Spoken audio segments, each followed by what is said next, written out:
चला तर आज एकदम क्विकमध्ये छोले सॅलडची रेसिपी मी तुमच्याबरोबर शेअर करते। एकदम प्रोटीननी परिपूर्ण हेल्दी अशी ही रेसिपी आहे।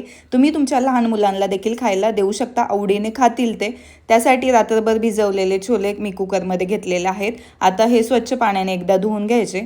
त्यानंतर ना यामध्ये थोडंसं पाणी शिजण्यासाठी आणि थोडंसं मीठ टाकून घ्यायचं। मीठ टाकल्याने काय होतं, ज्यावेळेस तुम्ही उकडल्याच्या नंतर छोले असे देखील कच्चे म्हणजे उकडलेले खाल्ले ना तर ते देखील खायला खूप छान असे लागतात।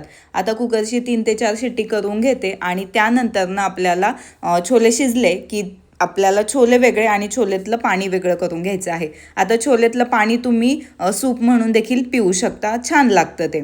आता छोले जे आहेत ना ते एक तवा गॅसवर गरम करून थोडंसं बटर किंवा तूप घ्यायचं, त्यामध्ये फ्राय करून घ्यायचे आहे। अगदी थोडंसं तूप घेतलेलं आहे मी।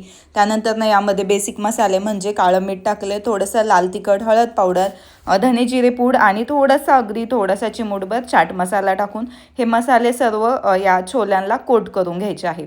जर तुम्हाला छोले फ्राय करायचे नसतील तर डायरेक्टली उकडलेले छोले तुम्ही चाटसाठी किंवा ह्या सॅलेडसाठी देखील वापरू शकता। तुम्ही त्या पद्धतीने देखील बनवू शकता। त्यानंतर जर तुम्हाला थंड केलेले छोल्यांचं सॅलेड बनवायचं असेल तर ते थंड करून नंतर वापरा। आता मी गरम गरम काढून घेतलेले आहेत।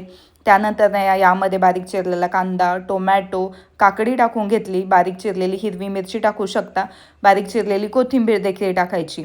हवं तर तुम्ही यामध्ये किसलेलं गाजर किंवा बीट देखील वापरू शकता। आणि जास्त प्रोटीन हवं असेल तर पनीरचे अगदी बारीक बारीक तुकडे करून क्यूब करून तुम्ही यामध्ये मिक्स करू शकता। आता यानंतर देखील यावर बेसिक मसाले म्हणजे काळी मिरी पूड टाकून घ्यायचं, थोडंसं चाट मसाला, हिरवी मिरची वापरायची नसेल तर थोडंसं लाल तिखट, काळं मीठ, साधं मीठ आणि छान बारीक चिरलेली कोथिंबीर टाकून मिक्स करून घ्यायचं। पण त्याआधी यामध्ये अर्ध्या लिंबाचा रस टाकायला विसरू नका, कारण त्याने देखील चव अगदी अप्रतिम अशी लागते। आता हे सर्व आपण मिक्स करून घेऊयात आणि आपलं मस्त हे छोलेचं सॅलेड रेडी झालेलं आहे। जर तुम्हाला यावर चटणी हवी असेल तर कोथिंबीर पुदिन्याची दही टाकून चटणी जी बनवतो ना आपण ती देखील तुम्ही याबरोबर खाण्यासाठी घेऊ शकता, खूप छान लागते। किंवा दह्याच्या ऐवजी त्यामध्ये आपण थोडंसं पनीर टाकून त्याची देखील चटणी करून तुम्ही यासोबत खाऊ शकता।